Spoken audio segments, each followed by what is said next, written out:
rescued this historic footage from off of eBay. He thought it might have been the music packages because it's been so difficult to see the James Brown, the Sam Cooke, the Ray Charles live at the beach. He jumped on it and rescued it. Let's give him a hand to start. And so he's also a gifted musician that's traveled around the world and played at the beach.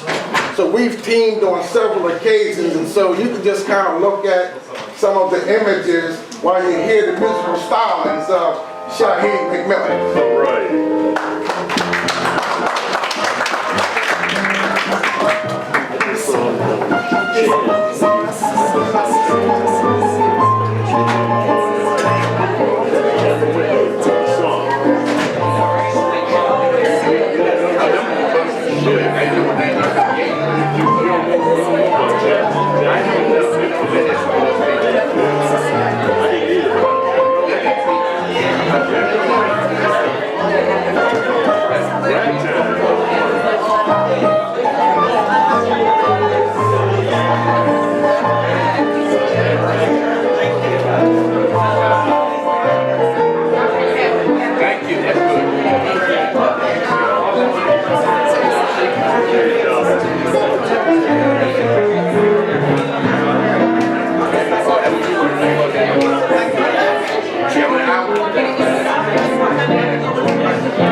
That's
If you have to go to the bathrooms are right over here to my right. And also, while the program is going on, can you put your phones on vibrate, please? Yes. Thank you. And do not record. Oh, and also, there's no recording. No recording, please. Not my rules, but I must do what I'm told to do. All right.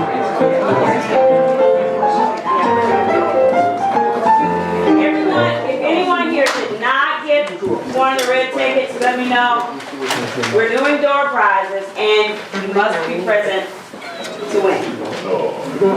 Okay, so good luck to everybody.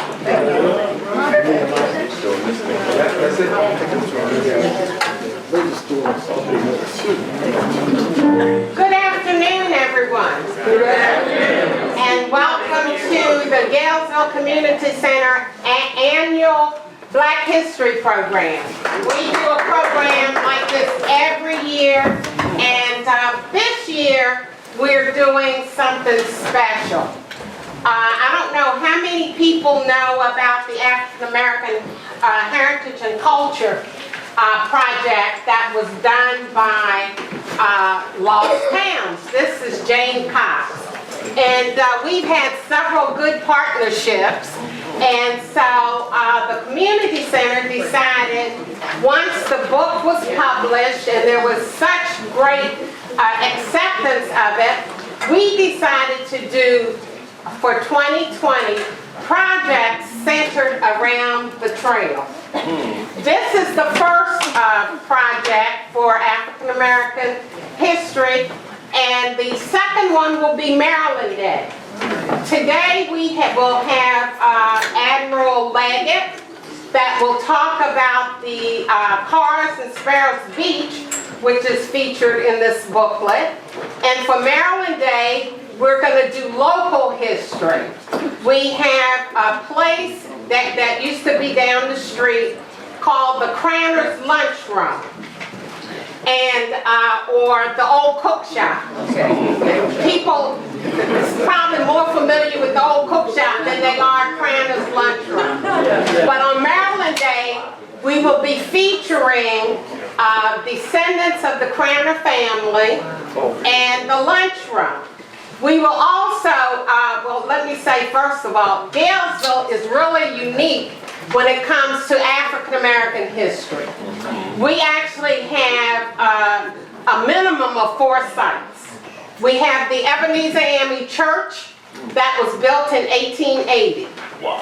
We have this building that was built in 1929 as a one-room Rosenwald School. How many people are familiar with Rosenwald Schools?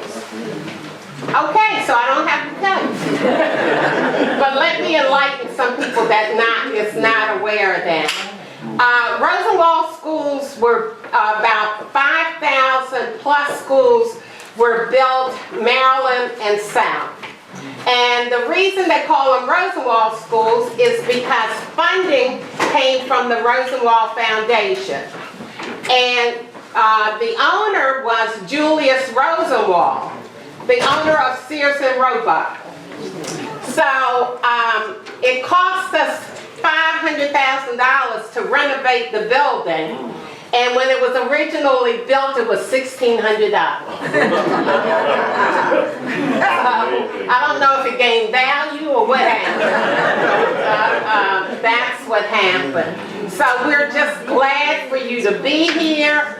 And let me share also some information about Galesville. A lot of people has been to the Hot Sox field. Of course, the Hot Sox no longer play. 2015, we celebrated 100-year anniversary. We had a Smithsonian exhibit here. And we had it for 6 weeks. We had over 600 people that came through here. And what was so unique about it, we were the only group that was not a museum. But we won a national award along with Maryland Humanities. Raise your hand, Maryland. We have a representative from Maryland Humanities. And we've also been nominated to, there's going to be a Julius Rosenwald Park that's going to be built in Chicago. They're waiting for funding from Congress, and we all know how that's going. But anyway, we were nominated to possibly be one of the off-site visitor centers. So, you know, we have a lot of history here. We're doing a lot of things. But now I'm going to turn it over to Jane, and so she can do her part.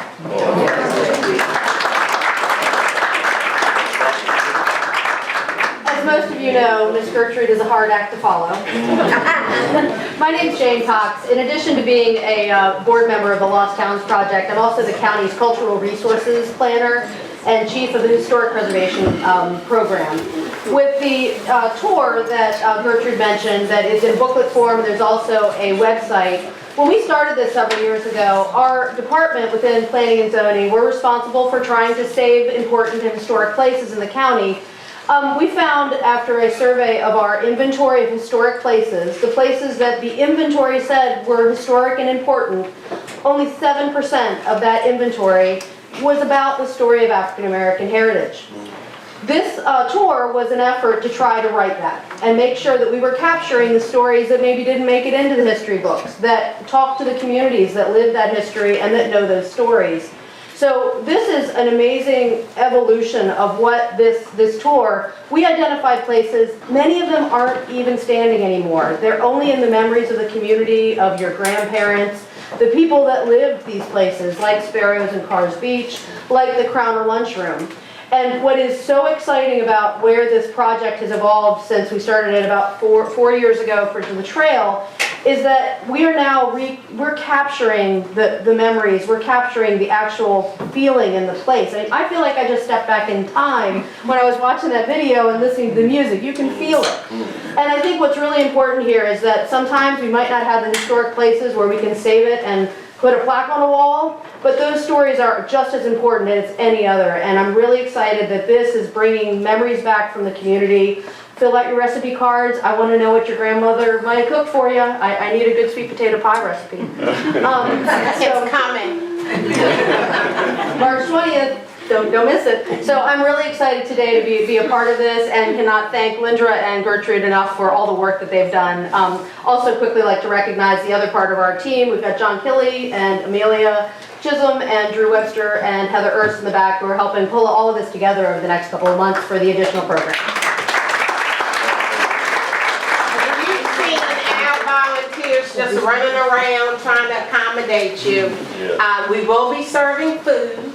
But that will be after Vince makes his presentation. So get ready for Vince. And if you have any special food needs, if you can't eat seafood, then you let us know. Because we do have crab ball, we have oysters, we have fried fish, homemade potato salad, and fried chicken.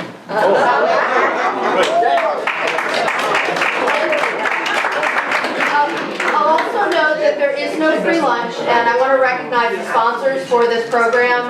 We are so excited to have a representative from Maryland Humanities Council that was the funder of the project. The Arts Council of Anne Arundel County has supported the effort, the Yellowstone Community Center, the Lost Towns Project, and Preservation Maryland. So it's really a conglomerate of a lot of organizations coming together for this day and for the March event. So we hope to see you all soon.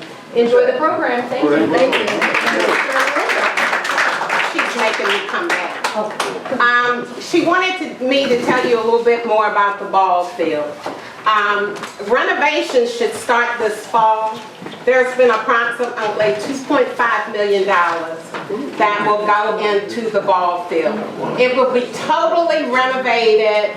It will have a pavilion, and with the grills and all. And the pavilion's going to be named after House Speaker Bush because he did so much for Galesville. He helped us with funding for here. He made sure that we got funding for the ball field. It's going to be a state-of-the-art ball field. And he indicated that before he transitioned. So, like I said, there will be games on the field this spring and summer. But, of course, the Galesville Hot Sox don't play anymore. After we do the ribbon cutting, we're going to try and see if some of those old guys can do a makeup game. They did it 5 years ago when we had the Smithsonian exhibit, but most of them got bad knees, bad backs. And they're just seasoned. I don't call them old. But, and we actually have one here, Larry Foote's here, that used to play for the high school.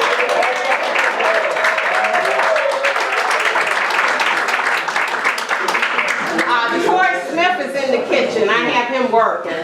But his mother's here, and he used to play for the Hot Sons.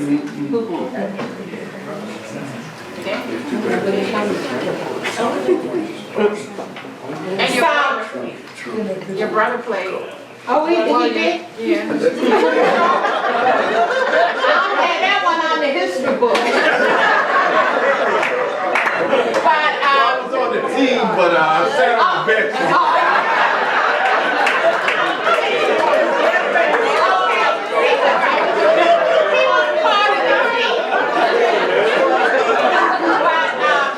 Make sure we have your email addresses and all, because we would like for you to come back and partake in that celebration, which will be a great celebration. And we also have annual events here. Our signature event is in September. We do a crab feast here. But what we will do is set up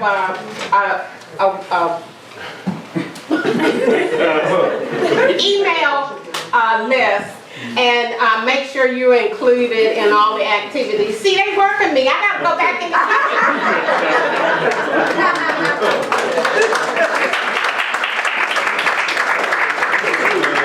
If I could draw your attention to one quick housekeeping item before Lindra gets the meat of the program going here. You'll notice on your clipboards that you received, there is a form that looks like this that's a release. Everything that we're doing today is going to be videotaped, and it could be turned into a documentary, or it could be some clips of information of some of your videos that, when we ask you to start sharing your stories later on in the program. So we would appreciate if you can fill this out, and if you're comfortable with allowing us to use that footage, we do need your permission to be able to use that in the future for other interpretation or exhibits possibly. So if you can fill that out, we greatly appreciate it, and you can turn that in at the back of the room. The other two items that we have in here is a recipe card. We are trying to capture memories of recipes. Do you have a great recipe? Can you tell us a little bit about it? Do you remember? If you could fill this out with any of your recollections, we'd greatly appreciate it. You can either leave it with us today, you can scan it and email it to us at the email address on the back, or mail it in the old style mail. The other thing that we have in here is a tell your own story piece of paper. And again, any recollections you might have, this maybe would turn into, if you've got a really great story, Lindra might want to do an oral history with you later. But we're trying to just use this as an opportunity to capture memories, because as you know, some of the best stories come from people that we might not have with us anymore. So let's get your memories while we still have you around. So thank you very much for for attending today, and I'd like to turn it over to Lindra Marshall now for the rest of the program. Thank you. Thank you. Just one last, with the red tickets, if you came in late, please let me know so I can get you a ticket. We do have door prizes that we will be distributing later. We'll be pulling randomly, and again, I'm sorry, but you have to be present to win. So, good luck to everybody, and now we're going to this program.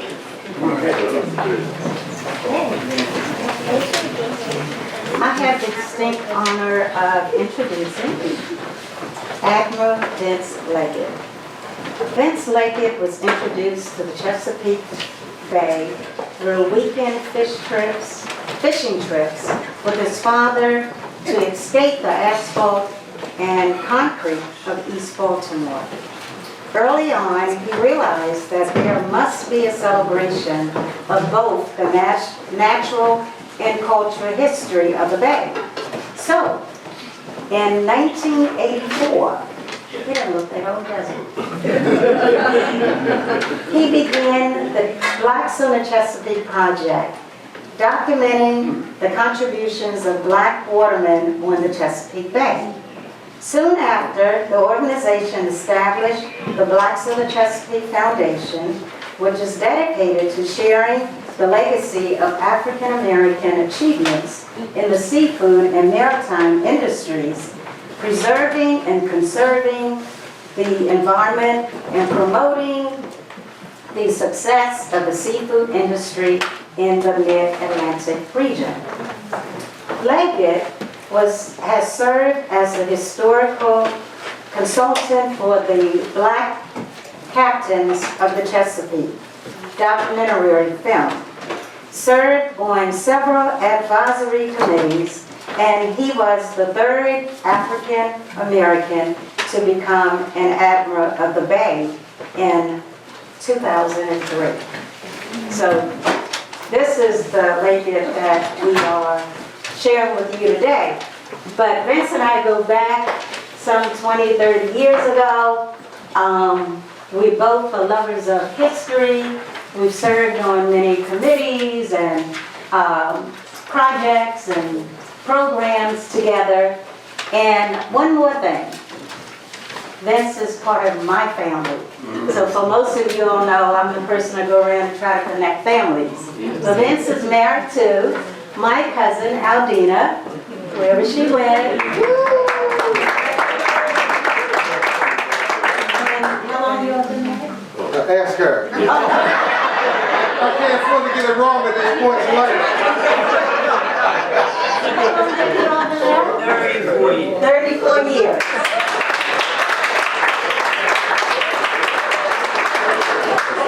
Aldina and I are the same age. We went to school together, elementary all the way up to high school.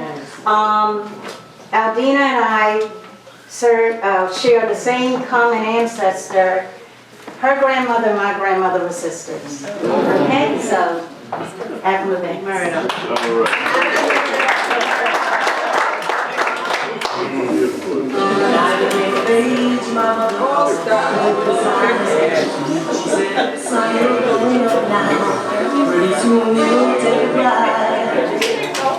And she said, tell the God to become a grown man.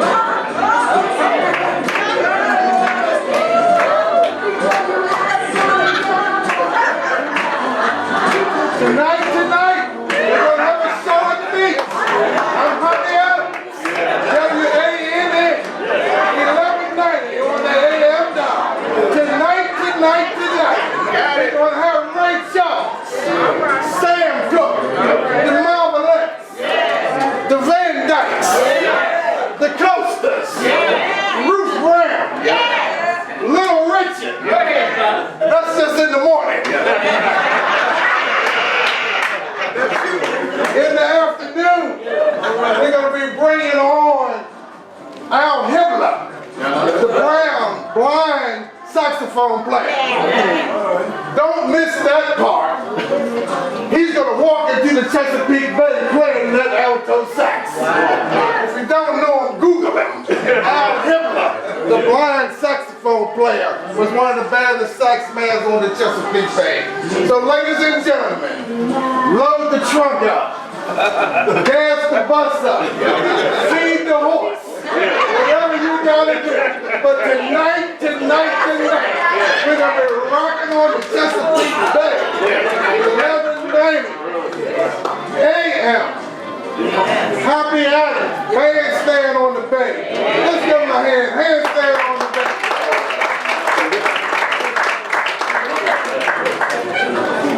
So ladies and gentlemen, as Major indicated, my name is Vince Leggett. All right. And I'm the founder of the Blacks of the Chesapeake. For the last 35 years, we have been documenting the contributions that African Americans have made to the maritime and seafood processing industries throughout the Mid-Atlantic region. So, again, we've been documenting the contributions of African Americans have made to the maritime and seafood processing industry throughout the Mid-Atlantic region for the last 30 years. Our work started with the traditional watermen. These are individuals that fished and crabbed and oystered on the Chesapeake Bay, Eastern Shore, Western Shore, and throughout the Mid-Atlantic region. We have made documentary movies called Black Captains of the Chesapeake. We have written books. We've worked with material fabric artists, Dr. Joan Gaither, and did a Black Waterman of the Chesapeake documentary story crew. Many of our stories came down here on West Benning Road, where we had people like Jim Crowder, that worked at Hartsh's Boat Company. And then when the men went away in World War II, Jim C. was one of the people that really held things together, and they designed a little push boat down there called the Jim C. Tuck Fountain was another waterman coming down the main drag. Oyster, crab, these are all part of the guys that worked out of Churchton and Shadyside, and then we had another guy who, Mr. Foote, I see another one of the Footes back here. This is one of my early supporters. He bought me a book. The book we have today is called The Chesapeake Bay Through Ebony Eyes. Mr. Foote has one of my original books called Blacks of the Chesapeake, signed, ordered in, and we met at a crossroad. It was half dark in the morning. He reached out. He came, we met up, and it's people like him that has encouraged us along the way. I tell him, don't let anybody steal his signed copy of the first book, Blacks of the Chesapeake. Right now, they're reselling me that book on eBay. The description says, Blacks of the Chesapeake, an integral part of maritime history, dog-eared, coffee-stained, $89. So I said, I'm going to get me another little pour some coffee in them. Keep the edges over. I'm going to put them on eBay. But it just shows you they've become collector's items. The book that you all have now, The Chesapeake Bay Through Ebony Eyes, was published in 1999 and is still the hottest book on the Chesapeake Bay. I got invited to speak at a funeral down in Churchton, and was one of the watermen, and when I went into the church, the casket was open, and there were two books inside the casket. One of them was open to the page of one of the watermen that we had featured. The second one was like this, inside the casket. So I don't know about everybody's rituals or heritage, but in the African American church, in the black church, Come on now. you better be careful what you put inside somebody's casket. It might be a problem. But what the family said was, Mr. Leggett, that meant so much to my family that my dad never had a bunch of education. Never been in the newspapers for anything good or bad. We were proud of that. And the fact that meant so much that somebody paid attention to tell his story. Yes. In this business, I get more no's than I get yeses. Because you're trying to tell a hard story about a downtrodden people. That if you go to any college, university, or public library and pick up a book on the Chesapeake Bay, it's very seldom you'll see a person of color. If you do see him, the caption says crab picking oyster shucker. That's right. That's right. And so I took those pictures from the National Archives, Maryland Archives, and everywhere else, and went around the Chesapeake Bay to fish fries, school auditorium, gymnasium, attics, churches, and laid the pictures out on the table. Who said, that's my mama. That's my daddy, that's my uncle, that's my great-grandmother. And we began to tell those stories. What were their dreams and aspirations? What were their hopes? And began to hear the stories and began to tell the stories. I know that a couple of times people said, well, Mr. Leggett, to be working on the book for 30 years is awful thing. I said, keep coming back. And kept it moving. Because it was going against everything that they were taught. Because all the books they looked at didn't show people to look like me. So they had a hard time wrapping their mind around this concept. You're talking about black captains. Are you sure he wasn't to help? No, he owned the boat. And I would say that with pride because there are several major books on the Chesapeake Bay. There is Mr. Warner's book, The Beautiful Swimmer, about the life of a crab. And then Michener has a fat book called Chesapeake. But I'm here to say I don't think anybody had Michener's book or Warner's book inside a casket. All right. If y'all know of it, send me an email. But what we're trying to do is lift up people whose stories haven't been told. That's right. And to show that African Americans have been involved in all aspects of the maritime and seafood processing industry. From owning seafood processing plants, to boat building, to sail making. I know many of you seem to be well-educated and well-traveled. They have a fine museum over in St. Michael's called the Chesapeake Bay Maritime Museum. I was on their board of governors for 6 years that had the fancy restaurant, boat rides, beautiful facility. I walked around with a clipboard. Can I borrow the clipboard from me? I walked around on a clipboard and went through their whole complex and wrote a story called Blacks of the Chesapeake right off of their property. Because when they had pictures of the ladies picking and shucking, I found out who they were. All right. That's Miss Johnson and Miss Jones. They got a beautiful gift shop over there, and that used to be Coburn and Jewett Seafood Processing Company is where their gift shop is at. And they were the largest employer in St. Michael's. In addition, they were one of some of the leaders that started grading crab meat, lump, back, fin, and jumbo. And began to ship their projects and products through pasteurization all around out to the Midwest. That's their gift shop. But it's no tag on that saying formerly Coburn and Jewett. So I said I was a member of the board of governors. So at the next meeting I made a motion. Yes, Brother Leggett. I said it's come to my attention that the gift shop was formerly Coburn and Jewett out of Navy Point. And I think that we should have some kind of recognition of that contribution. And I second the motion. It passed unanimously. But again, this is what we're trying to do. Recently we were working for a young African American who was a Bay pilot. Watch this one. Normally when I say Bay pilots, people think airplanes.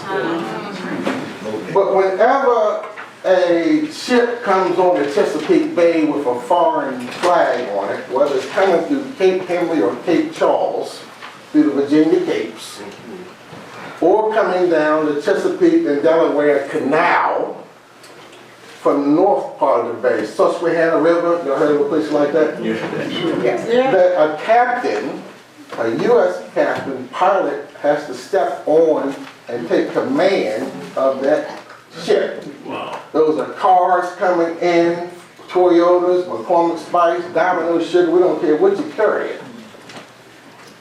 A pilot has to step on it. We've had 2 African-American pilots on the Chesapeake Bay. We have a young guy now that's a pilot, young guy. And Bay pilots go all the way back to 1720, 1812. There have always been pilots, and historically many of the pilots on the Chesapeake Bay were African Americans because they lived and earned their livelihoods on the rivers and creeks, and so they knew the wind and the waves and the sandbars and the coves, and so they've always served as pilots guiding ships. So it's not out of sorts to have pilots. Well, with these pilots, when they go to board one of these big tanker ships, they go on a little boat called a pilot boat, and then they climb up a rope to get up to the head part of the boat.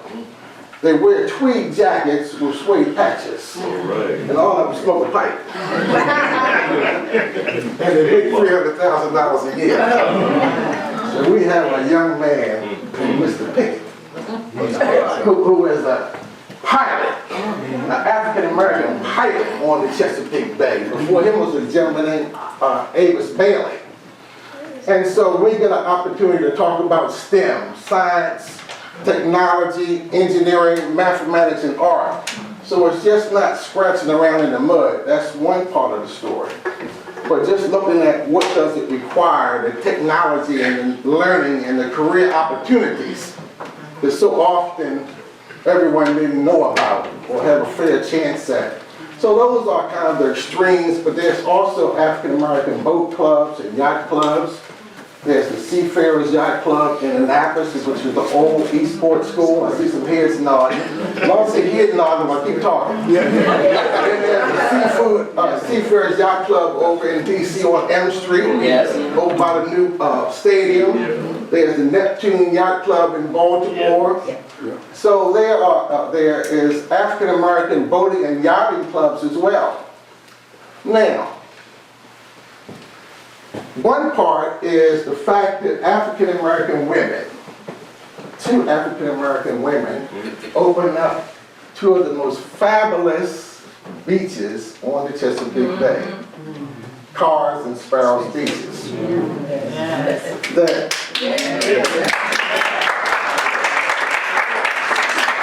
dad, Mr. Fred Carr, worked at the Navy Academy for over 50 years, and he bought about 180 acres on the Chesapeake Bay, down by Edgewood Road, going down that particular area there. He eventually divided the 80 acres up between 4 daughters and a son. Mrs. Sparrow and Mrs. Carr opened up 2 beaches side by side. One was Sparrow's Beach, the other was Carr's Beach. And this was in the 1930s, but before then, Mr. Fred Carr grew all kinds of crops and things on there. Watermelons, collard greens, chickens, hogs, and not only that, he was so enterprising that he was selling sand off the beach at 10 cents a ton to construction workers. They were also grinding up oyster shells, using those to serve as mortar joints, and if you go by Asbury Church and the sun hit it right, you can still see it twinkling. Because they had oyster shells grinding to the mortar mix. Very enterprising people, so you can see how it's not far-fetched that they took that beginning and stepped it up to another level, to those 2 fabulous beaches. Mrs. Sparrow started up with Sparrow's Beach, and they were doing boat rides and restaurants and boarding, and so many people would say that it was more for church groups, more family oriented. We used to come down from Baltimore. My dad worked at Continental Can Company in Baltimore. My uncles worked at Sparrows Point. Back in the 60s, even union activities were segregated, where the company wanted to do something for the workers. The whites went to their beaches. The blacks came down to Sparrow's Beach in this time. And when my dad uncles came back, the whites said, "Man, can we come down to Sparrow's Beach? More fun than we did." And so one of the things with those beaches, they were integrated. They were predominantly African American, but they didn't turn anybody away. That's right, that's right. So that was one thing there. And so eventually, they moved on with Sparrows kept developing, and then Carr's kept developing, and they were 2 separate businesses that had a fence, but the fence even went out into the water.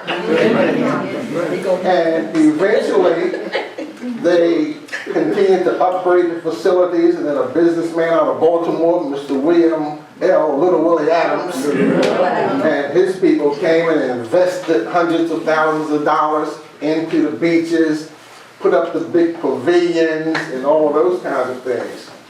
But I've heard stories about how traffic was jammed up on every direction, and some of the shows had 10,000 inside the show and another 30,000 trying to get in. I mean, when James Brown and people like that would come down to the beaches.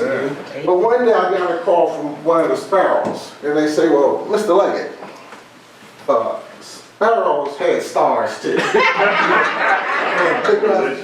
because Carr's had a bigger capacity. I mean, you can look at some of the pictures around and just look at the hundreds of people inside the pavilions. But I found globe posters. Those are the old school posters that would advertise who's at the beach. Sam Cooke, Sparrow's Beach. Ray Charles, Sparrow's Beach. And so they just asked me, Mr. Leggett, when you talk, tell the truth. I wasn't the one saying the bad stuff, because I knew it. But they wanted to put it with somebody that would tell a broader story.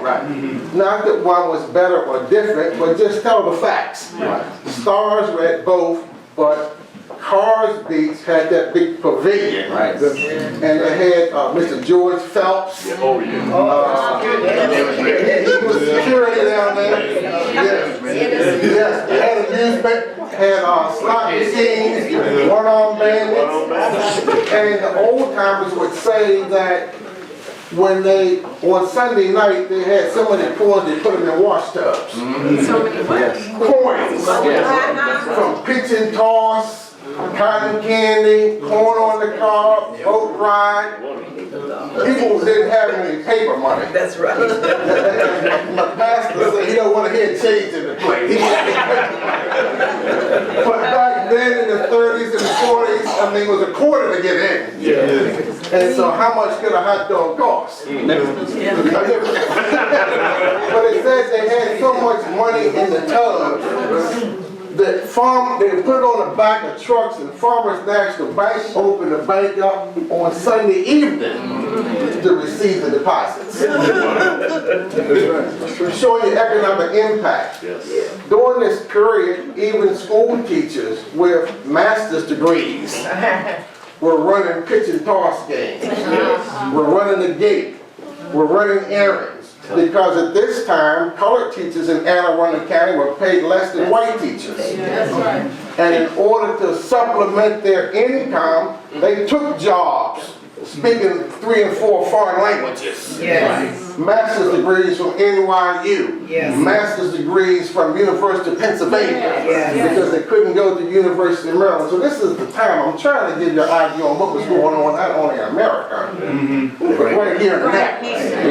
In Naptown. And everybody wasn't sleeping in Naptown. That's another room I'm here to dispel. People say Naptown, some think it's because people were sleeping. No. If you look at the tax roll and the economic impact that these businesses had. But here's where the story takes a little loop and dip. So, in the late 60s and 70s, the county condemned Sparrow's Beach and put in a sewer treatment plant. That's right. And so I'm a big advocate for what you call environmental justice. And what environmental justice says, if you're poor and black, you have a very high percentage to get the landfill, the transfer, and the dump next to your place. All right. That's called environmental justice. We call it environmental injustice. So they turned it into a sewer treatment plant right down there. This is sewer treatment plants. Right down there. It's one of the 15 wonders of the world. Right down there and take a look at it. And then, as immigration came about, blacks, colored, Negroes, they were all called those names, decided that they wanted to go to places that they couldn't go before.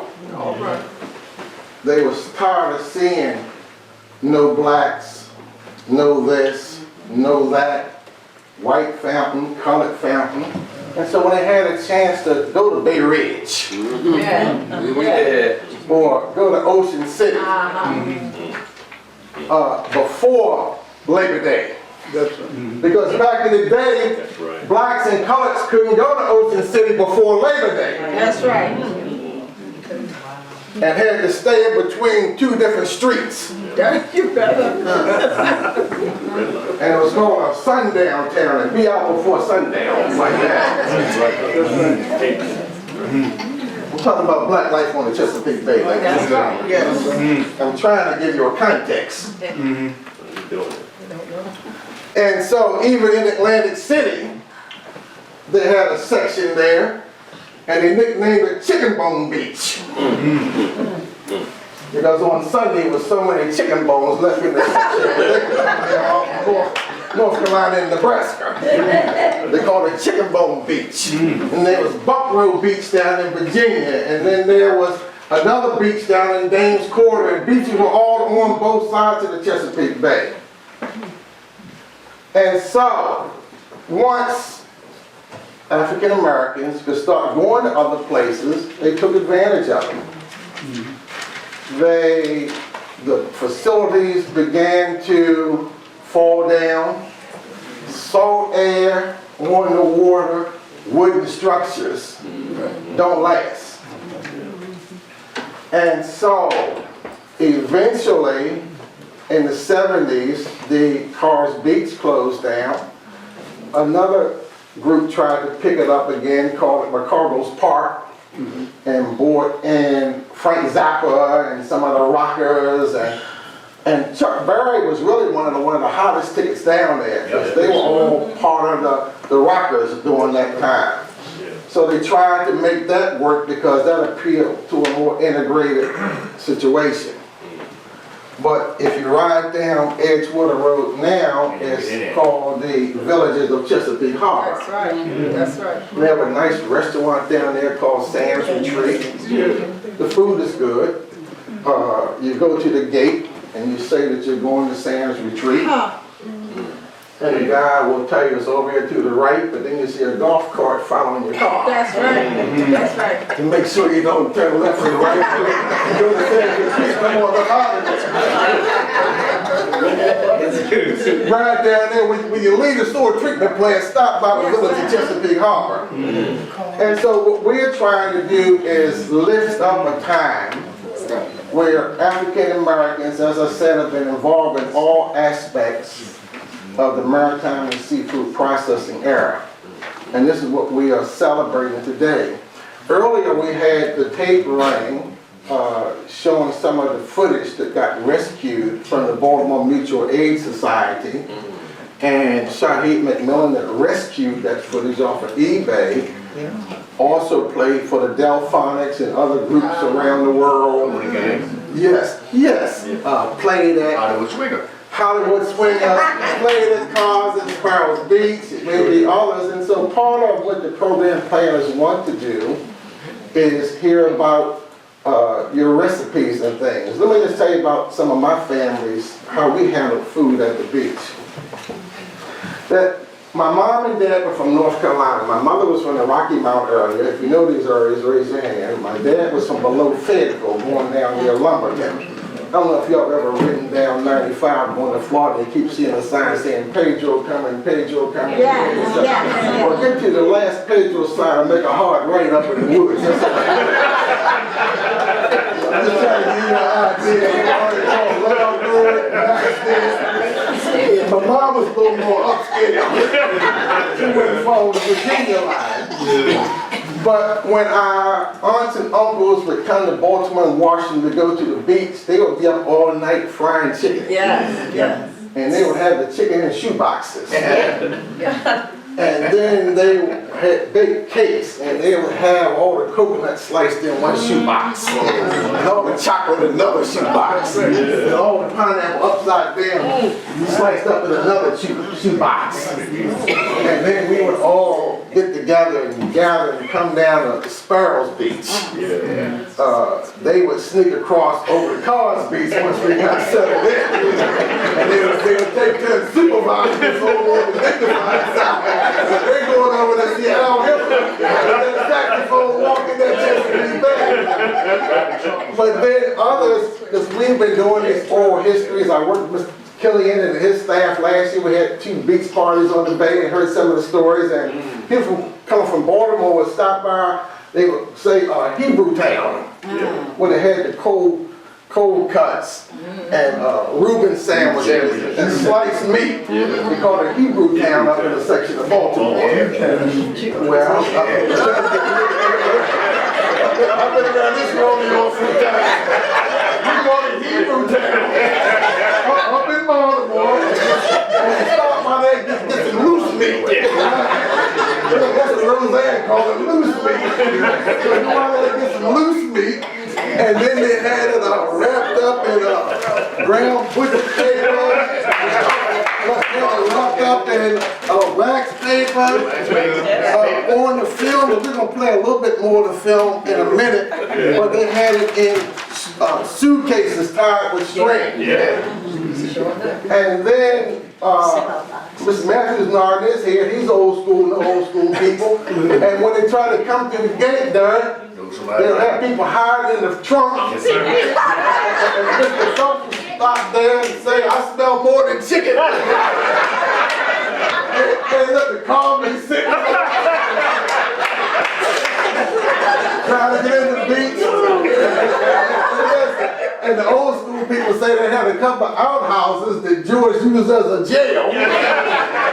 And he didn't really like people from D.C. And so you try to sneak in the beach, you know, you might hear James Brown from inside the outhouse. Trying to sneak past Mr. Phelps.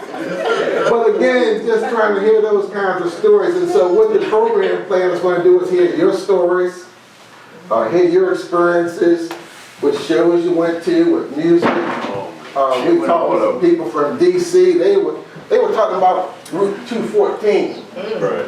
Old 214. Old Central Avenue. Old Central Avenue. They look at ran gravel for a little while, then turned to dirt. That was Old Central Avenue. Yes. They would run you from D.C. to a dead end. And said they were coming up on hay wagons. Catching a cab. They walk. Any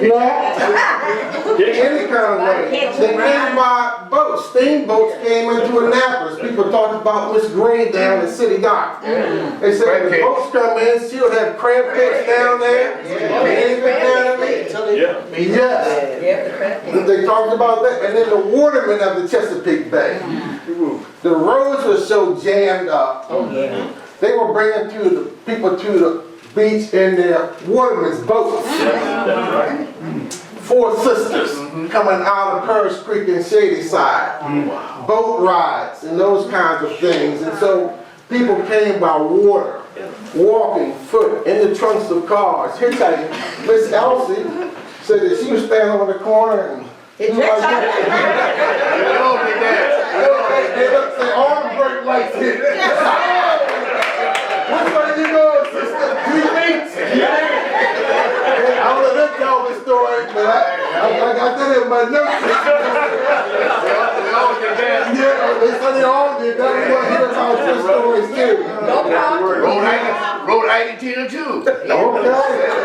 Now also, we had talked, I did a radio interview on NPR in preparation for this show, and there was a gentleman that said he lived in Baltimore and worked for Oreo ice cream. And he said he would drive from Baltimore down all weekend, go back, fill back up again, and sold out every weekend. And so some of the old heads was knowing, they can't remember Oreo ice cream. They would come down and do that. There was another popular place called Winfield Parker's Ribs. He was a great gospel musician, a little R&B. But they say it had the North Carolina barbecue sauce. That's different from Kansas City barbecue sauce. He had the old Carolina barbecue sauce. I think he put a little Jack Daniels or something. But people started staggering after a while. You started Winfield Parker Ribs, you get a little woozy. And they said they were good. And then they had the cotton candy, and one of the best stories I've heard was they had the Ferris wheel at the beach. Big Ferris wheel. Big Ferris wheel. And merry-go-round, carousel. And they said that one of the best things was to get to stop at the top. Right there. And just look over the Chesapeake Bay, and the higher up you got, the bluer the water got. When you're down close, it looks a little muddy and green. But you get up, y'all been on airplanes. Y'all ride over the Chesapeake Bay, and then when you come over to it, you get disappointed. I'm afraid to get in at this point. But up high, oh, it's sparkling. Can you imagine a little kid up at the top of that merry-go-round, and you got some cotton candy, your little brother, your little sister, somebody with you, and they say, I hope they stop us. I want to ride along. I just want to step. Oh, we're gonna be rocking. Yeah, get the rocking. Listen to the seagull, music jam in the background. Yeah. You can smell fish frying and chicken frying. Stop, man, stop. Come on. Don't stop. Yeah, but isn't that a beautiful time? Yeah. No harm, hurt, harm, and danger just to have those kind of experiences. And so what I want to do is just pause for a minute, because you can see I have a passion for it. Yes.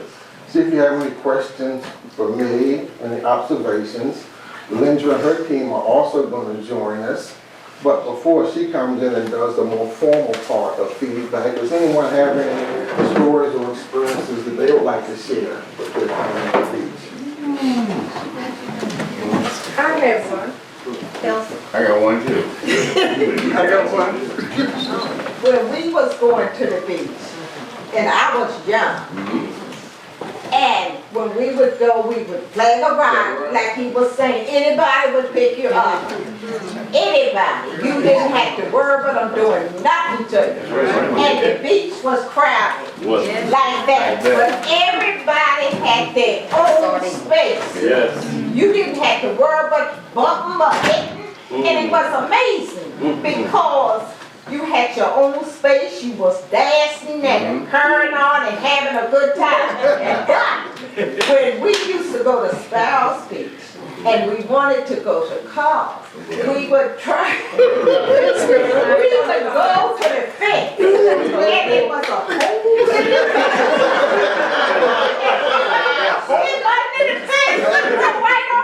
to the beach. And especially fellas would get over top of the fence because it was only 25 cents. But can you imagine? We was children and we didn't have no 25 cents. We would call up in the car and they would only count the number of people was inside. You didn't have to open no trunk. And we were called up in the trunk. And once you got under that car, you thanked them people and you went on and you had a good time. But then when we left the beach, we had dewdrop in and we had bowling in and they would have a local band, so we would go in there, we would buy the food, the chicken and the fish and the ribs and the crab cakes, and we would have ourselves a bowl. Didn't care how we got home yet. Yeah, but see, now with them people we caught a ride with, we didn't know nothing about them. We done got us, and now we gotta catch another ride to get back home. And it was fun.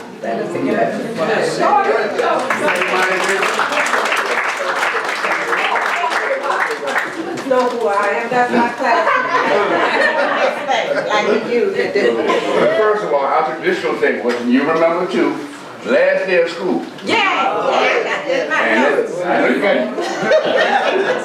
We opened the floor to go to Carr's Beach because that's the beginning of the beach and the shows. Memorial Day is the biggest show. Yeah. Right? We come on, it's called Western, the church circle, where the church still stands now. We all, in fact, with so many others, we had to find our own corner. Because everybody wanted to catch a ride at the beach. So we had to make a corner for ourselves. You know, I rode the bus with Ike and Tina and Turner. I rode the bus with Ike and beating the hell out of Tina.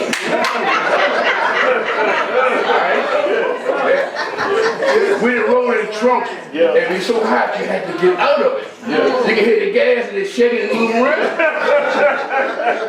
So when we get to the house, we know George Phelps down there. So we get out the trunk. And we go over to Sparrow's. To the bathroom. Either over the fence or through the fence, whichever might be. Once we're in there, we start throwing down. Now, we didn't walk in there, we can sit next to Stevie Wonder, Temptations, Yes, sir. Marvelettes, Supremes, Chuck Berry. Chuck Berry had so many people come to the park way up a road, way out there by the beach to get to the beach, and they walk every step of the way to get to the beach. We had midnight show, 12 o'clock on Saturday. You know, we get there, the black one night. I was there one year, first time I ever saw him. George Clinton Funky Donuts. That's right. Scared the hell out of us. Because they would walk around, people pat on their face, and diaper on with sheet wrapped up with it. And they was gawking. And Bootsy Collins was in the chair, plucking on his strings for a band with big overalls on. And they were walking around, everybody trying to move back. They knew who these people were. I'm funny, the first song they ever made down there was called Magic Brain. They were down there and they rocked the house. You know? That was just one story. I can go on and on.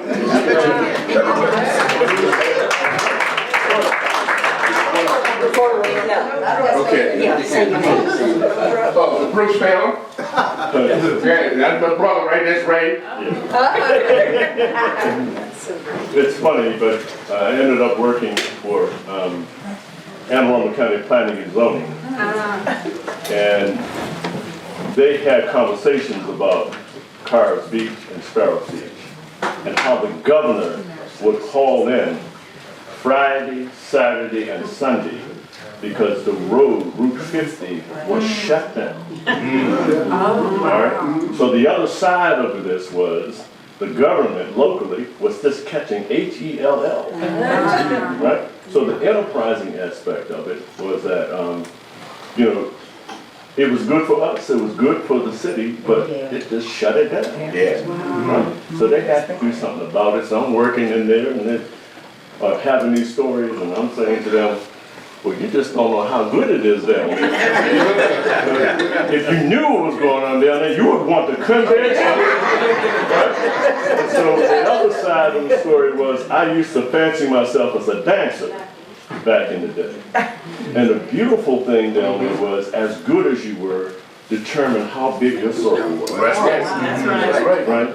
And so the other side of that was, well, George Phelps and Skinny, No, we're talking about. You're talking about You're talking about what's called Joe Quick. Joe Quick. So you develop a little bit of a reputation, and so I would go down there and they would see me and say, Ray, come on in. And so if you held the stick, we called it holding the stick. Yeah, carry stick. Yeah. And if you could dance, then you held a reputation. Oh, wow. And so that was some of the warmth of, and street dancing, I want to say that street dancing is a lot more difficult and a lot more different. Yes. And if you couldn't hand dance, you can't dance. That's right. That stuff they doing there, they hand dance. We talking hand, all that woman on, Yeah. oh, we're throwing that. So all the dynamics that you see in terms of people breakdancing, that's what they did back then. That's what they did. Easy. As far as New York. I just have to say this is my friend. Oh, man. Okay. Take your time. I did. Take your time. It's all right, it's all right. Bro.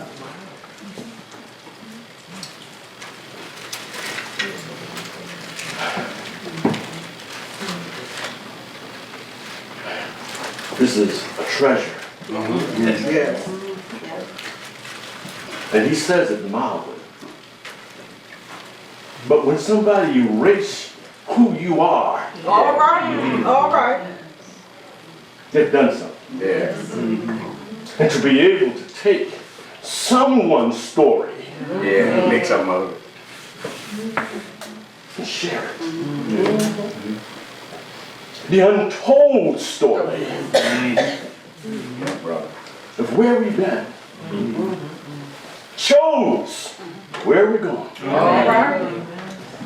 Keep on. All right.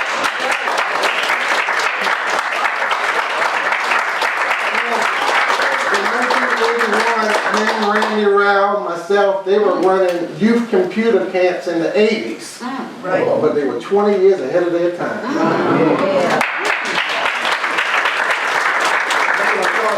How about this time? Did we all go to the beach? Come on, tell us your story, young lady. Got one here. Stand up, say your name. Don't look at me, look at the camera. Tell us who you are first. There's the camera over here. Reverend Veronica Wells. I went there, I was very young. I took my first boyfriend named Larry.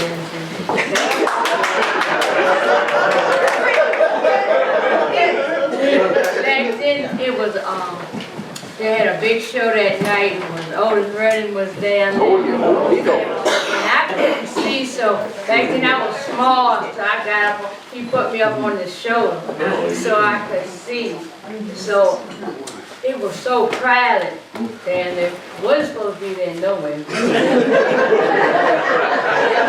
But I remember going down there, and we had a good time that night. And it was real. What did you eat? Did you have any food when you went down there? Yeah. Do you remember anything? No, but I didn't eat. He was busy eating chicken and fish, and If you want to hear, chicken fish. Okay. That's how I know that. Come on. Okay. No, I don't have that much to say. Seems like my family, I said something at my uncle's funeral, and they've been talking to me about talking too long. So I'm kind of shy about getting up and talking. I don't really have that much to say. But I guess when I was 16, my father bought me a 1955 Dodge, black and pink Dodge. And me and my boys, Gilbert, Jerry, Turner, Lil Red, came from the country to go to the big city, Annapolis. And, we used to go to the, we used to go out to the Army, where I remember Aretha Franklin sang out there. I know there's a lot of things going on, but we did go down to the beach. Carr's Beach, yeah.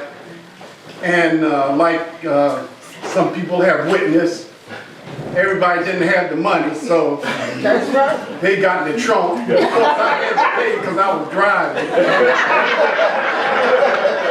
I think it was James Brown, I remember down there, but at the age of 16, I guess we were drinking so much. I don't remember half of what we did. Like I said, was Dewdrop Inn was right almost across the street down there.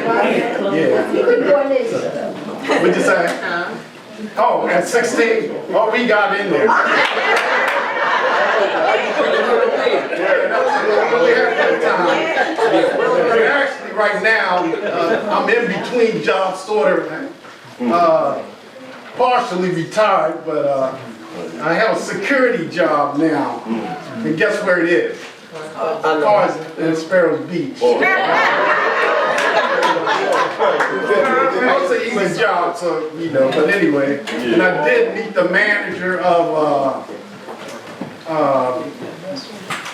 what's the name of the group in Annapolis? Van Dyke. Van Dyke, yeah, I met the manager and he signed a picture of him and the Van Dykes. He was their manager there. But we had a good time there.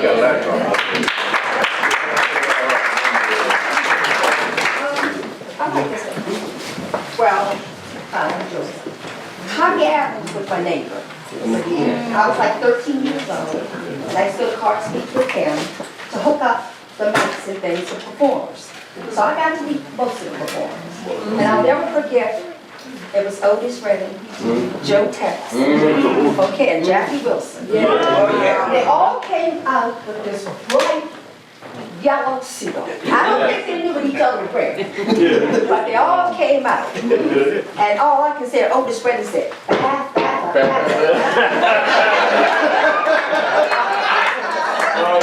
but Paula Thomas was the one that at the time was not very pregnant.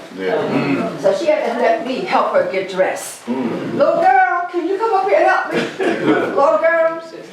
But I'll tell you one thing, after that, meeting the Temptations and the Four Tops, they look exactly like the picture. That's right. They had more makeup on than I do. But they look good. Now, I thought Carr's Beach closed down when I got rid of the autographs. Big mistake. But I got to meet them all. And my brother Ernest was like you. Ernest down. When James Brown came, he was there at 7 o'clock in the morning. Get up front to do the James Brown. Now, what you didn't know, that after Carr's Beach, James Brown and his band came to Hoppy Adams' house. And they brought all the fish that was left from Carr's Beach. And I used to serve them. And every time they came after Carr's Beach closed, Poppy would call me up and say, the band is here, they want some fish. And I said, quit, I can't do this. But anyway, it's a lot more to the story. That just want to share that. Yeah, go on.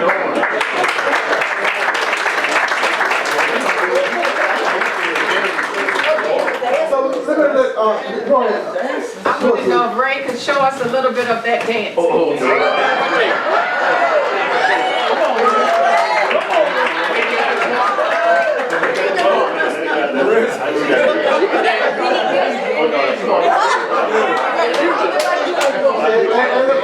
can give him a beat. We can give him a beat now. Yes. No, we have music. Look, I got this. We're gonna have a real beach party in a minute. We're gonna fire that up. Because one thing we found is with this historical footage, I'm gonna ask my man to cue it back up. There's a few things I want to show in there to show how the people were dressed. So if you can tee this back up, to show how people had on their Sunday vests. The men had on their Panama hats, shoes shining, going to the beach. Women had on their dresses, church clothes. This was a big deal coming down to the beach. So we're going to just listen, and I want to highlight a few things on here to look at what's on the table, the Ritz crackers. The potted meat. Sardines in the pot. In case you get hungry. Did you see the whole man one? Listen up. I just have a question. Those of you all who were in the trunk, do you have on your Sunday best? We ain't come like that. We look nice, they look the part. But we ain't like we was all dressed up. I don't think they were from the Baltimore Mutual Agency.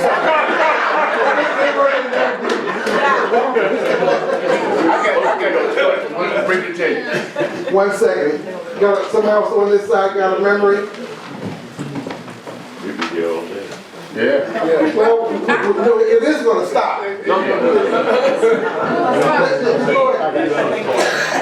I'm not very picky, but I can just remember my cousin's husband, John Brown. Y'all remember John Brown? Yeah. John Brown used to have those big trucks. He was able to get the big trucks, and he had the hay ride. So he would have the hay on the back. Heading down Cosby, you could hide in the hay and get on there. And a couple times they just stuck something in the hay to make sure it wasn't right up. But they put them a little closer to the thing. Cheryl and them, all of them had good little hay ride. Going on that, John Brown used to take us all day. Jane Brown. Yeah. You got another one here? I remember. I was real young though. Seeing Ray Charles and the Raylettes. And just dancing, having a good time dancing. Enjoyed myself. I was young. I was stepping. I didn't have a stick, but I was stepping.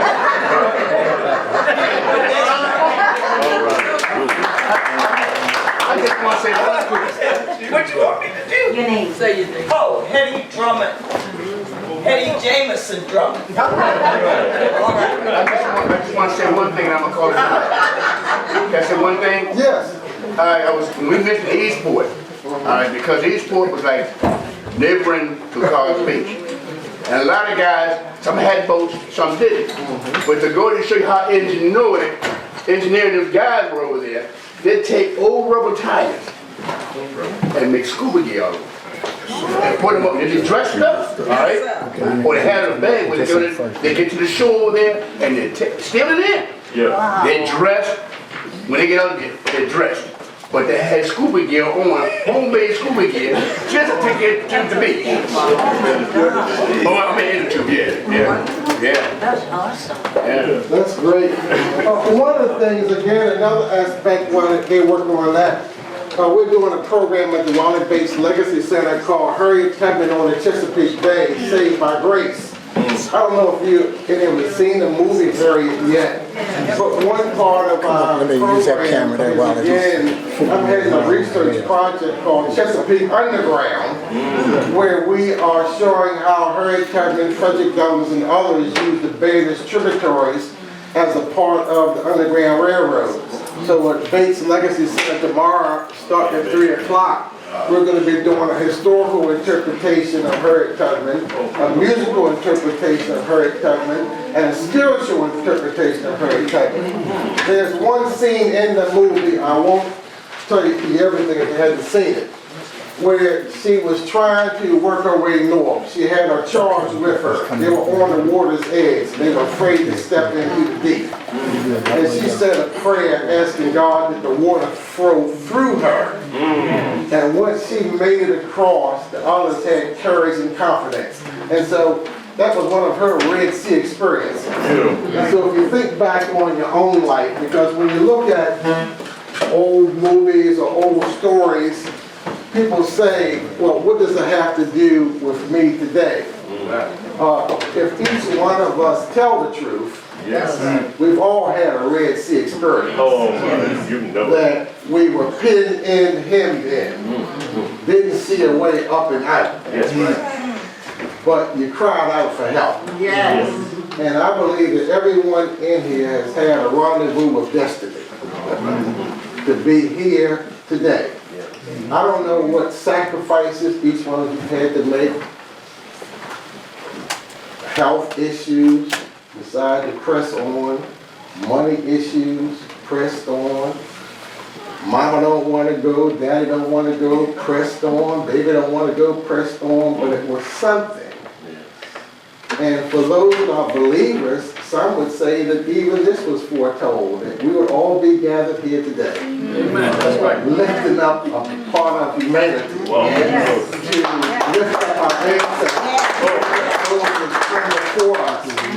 If that's your belief. If others say that this was just a big bang and we just all showed up here by accident, that's all good too. If that's your view, that we were all riding down 95 and 495 and just decided to pull it in this yard. If that's what you think how you got there, that's all good. So I'm not here to preach, I'm just here to lift up. To lift up to say that we do have a collective humanity, and that's what we're trying to share. And there's one thing that I do know is something about sitting around a table sharing a meal. Because the whole thing is cooking on the Chesapeake. That's the thing. Something happens around the table.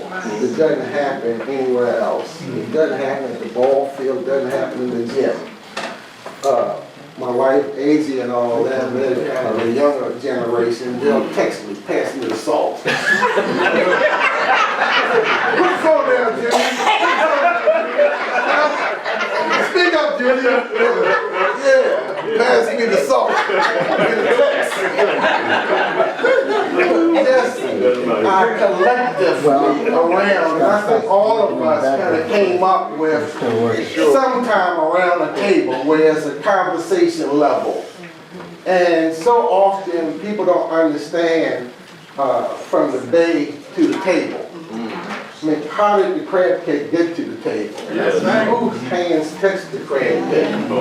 The waterman, the truck drivers, the pickers that were singing praise songs and gospels because they were doing piecework. You got paid by how much you picked. That's right. Not by the hour. And when you were in the shop stalls, right there here at Woodfield. If you look at the old pictures, 90% of them had the stall turned to the wall, and then once you look around, they're talking. Y'all following? Yeah. And you stand in a wooden box. Mud up to your feet. That's right. Dirt up to your feet. The people say I'm cold, and the man say the oysters like it like that. That's right. The oysters like it like that. The oysters like it like that. Yes. And they would sing praise songs and gospels, and we've gone around the Mid-Atlantic region recording those songs, and they would use them to keep a beat. And we were down in Chrisfield, and they had different kind of knockers. They had all one-piece stainless steel knockers, not these kind that y'all get at the fancy places with a little wooden handle on the blade. They don't work on hardheads. No, we then they get them Chesapeake oysters. The further down the bay you are, the saltier the water is, and the tighter the shell is, and nuttier the shell. So you get down there on the eastern shore of Virginia, get down there in Accomack County, get down there on the other side of Chrisfield, they needed a stainless steel all one piece. Wow. And they had a knocker on it. And these guys would take that thing, spin it around and knock the tip off of it. And then spin it back and open it. You talking about some artwork. Yes, they had a knocker. Because you didn't have time and you get paid by what you shot. You had to keep moving. That's right. And just to see them guys spin it. Art. Yeah, that's art. Yes, because they weren't shucking for play, they were shucking for money. And so we try to teach the young and the not so young from the bay to the table. Yes. You really need to understand what did it take to get the crab cake to the table, and that's why it's $27.95. That's why people say, well, Mama, how come this crab cake is $27.95? Look at all the hands in this text. Wow. Some kids don't know how the chicken got to the table. That's right. Let alone a crab cake or a fish sandwich. We really need to teach our young people what are the steps, whose hand was touching it. So, give me a little background, Shaheen. I just want you to focus on, we okay? Take this one down, take that one down for me. So this is what we're talking about here. These were the buses that were coming down. Do you see the white trees, trunks painted? The reason these trees were painted was an Indian technique. That when they painted the white bases of the trees, the Indians believed that it gave you a sense of peacefulness. Talking about psychological. That it gave you a sense of orderliness. It gave you a sense that something and somebody was in charge. It wasn't a wilderness experience. They would also take ground oyster shells and make a paste. And it would also prevent termites and bugs from eating up the trees. So it was doing a couple of things. One, giving you a sense of calm and peacefulness, but also environmentally. It was protecting signature trees. But again, look at the hats, the dress, the scenes. These are the 30s and the 40s on the Chesapeake Bay. And we've studied these images, and this is why we're asked you not to film. Shahid, myself, and some of my team are working on several documentary projects. And again, a black and white cover, seeing the piers going out. They had beauty contests. If it wasn't February, I'd have put on a beauty show for you all. A couple of ladies said, call me in July. They had beauty contests, and I mean, they came in there stepping, 7-inch spike heels and bathing suits. I mean, looking good. It's coming back. Yes. And just you'll look on the picnic tables and those kinds of things and just see what they had. And you see this brown paint? That's Sears and Roebuck paint. I'm going old school now. Sears, most of the watermen painted the bottom of their boats with this doo-doo brown color. That was a very high quality paint that Sears and Roebuck sold. And so that's, they're doing, but listen, doing little potato hops and sock hops, dressed in beautiful clothes. I mean, just the fun, and you can get a sense of the expansiveness of the beach. Yes. Also, I would say that the beaches provide freedom to all people, colors, lifestyles. Nobody was sweating nobody. It was a day at the beach, and let's just come and enjoy ourselves. So these are just some of the interpretive things that we're pulling from this footage to show the atmosphere at the beaches. He was dressed. Yes. Yes, indeed. All your troubles behind.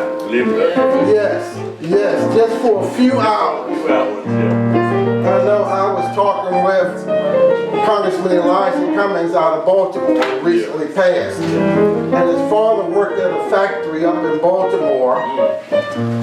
And he was telling us that he faced a lot of injustice at the plant that he worked at, his father.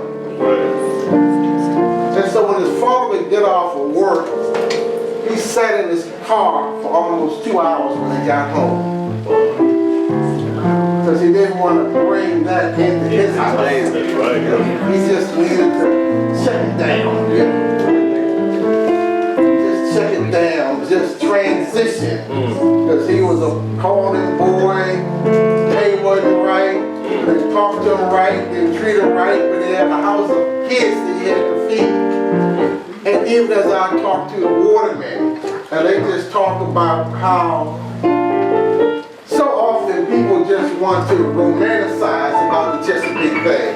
Break it down a little bit, y'all. You ain't gotta hear this. Just, you can play it soft. Play it soft. A lot of times people want to romanticize about the Chesapeake Bay and just want to talk about the beautiful sunrises and beautiful sunsets. But this Chesapeake Bay has been a water of hope and a water of despair. That there are many people buried in unmarked graves in this Chesapeake Bay. From the Middle Passage, from Africa to the Caribbean, to the Chesapeake Bay, in early America, Jamestown, our Chesapeake Bay has been a water of hope and a water of despair. I was talking with some of the watermen, and they were right down in this area and talked about how 2 or 3 of them got killed on the bay on the same day. I was talking to Duty Matthews and Cocky and all those boys. And the next day, they still had to go out on the water to pay for the funeral. That's what they did. And so just imagine that your uncles or your brothers or your loved ones got killed on Monday on the Chesapeake Bay. And you gotta suck it up, be out there 4 in the morning and get back on that same water. And you just can't hop around on the Chesapeake Bay.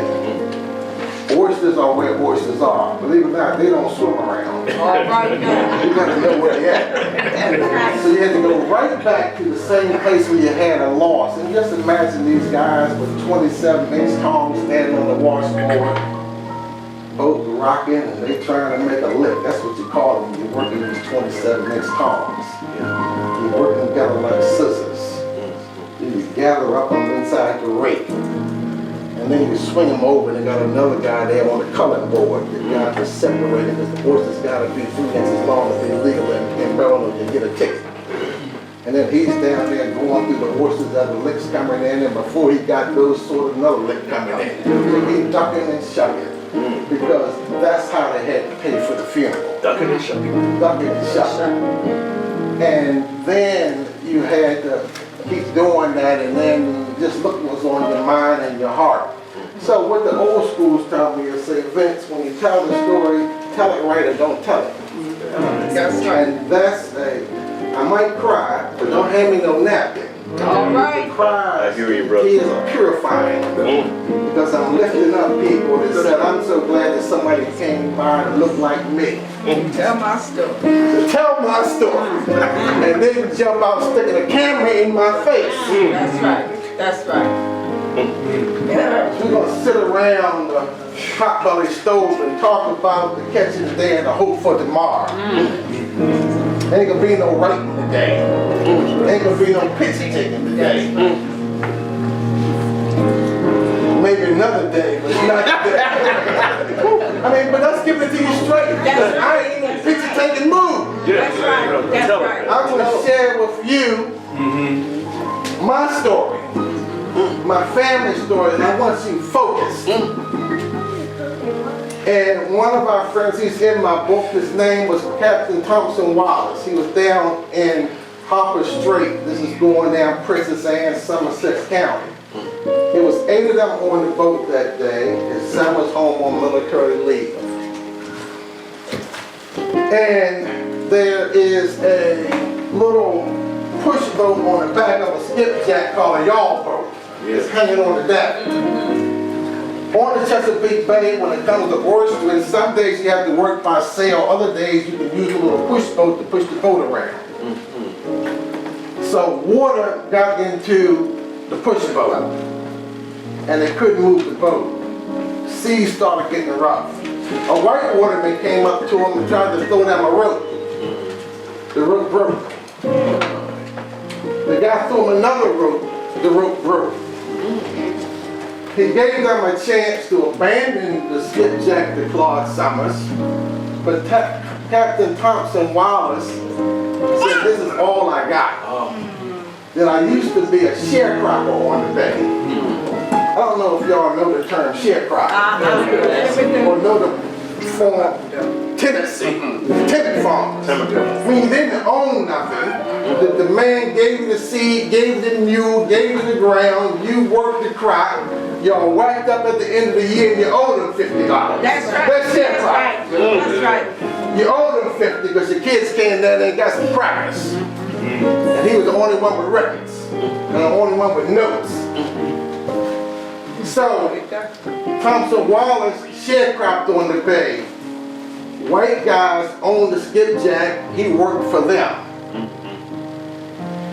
Bank refused him a loan, so he finally got on a little piece of boat called the Claude Summers and tried to hold it together with duct tape.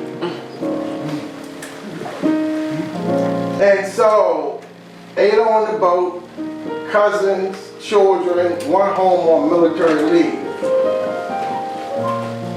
A waterman, Earl White, was telling me this story. We were sitting in the basement, just like Shaheed. He played a little 5-string guitar. We called it a jam session in the basement of Skipjack. And that's where the title of my book came from, The Chesapeake Bay Through Every Eyes, because Earl's eyes got to welling up when he was telling that story. He said, "Vince, let me tell you about the black side of the bay." The black side of the bay. Let me tell you about the black side of the bay. The black side of this Chesapeake Bay. And he talked about how normally he would go out with Thompson Wallace, but his lady friend said, "Don't go, the seas look rough," and he didn't go that day. So, all 8 people died that day on the Chesapeake Bay. And I could just put myself on that boat. The dad, the son on military leave, the cousins. So a part of me says that I think it was a collective decision. I do believe it was a collective decision. You going to go there? I don't think that some said, "I'm going to jump off, let me off," because Captain Thompson Wallace was a good captain. He thought that he could pull it off. It was part of him that thought, but just, some say it wasn't his day, but we're telling his story today. We're telling his story this day, the 29th of February, down here in Galesville. We are lifting him up. The Claude Summers. And so that boat eventually got salvaged, refitted. Right now it's down in Reedsville, Virginia. Oh my. At the Maritime Museum in Reedsville, Virginia. And I went down there with a clipboard. Boy, walked around, didn't tell them who I was. Didn't know that I was an admiral from the Chesapeake Bay. Down in Northern Neck, Reedsville, Virginia. Oh my. And they done got the Claude Summers all prettied up, gussied up, and out little tours. And I asked the question, who's in charge around here? And I told them the story of that Thompson Wallace. Yes. The owner, the former owner of the Claude Summers. Right. And they asked me to write a little narration. Set us something, Admiral Leggett, so that way we can put a marker, or when people come around and want to know about the story of the Claude Summers,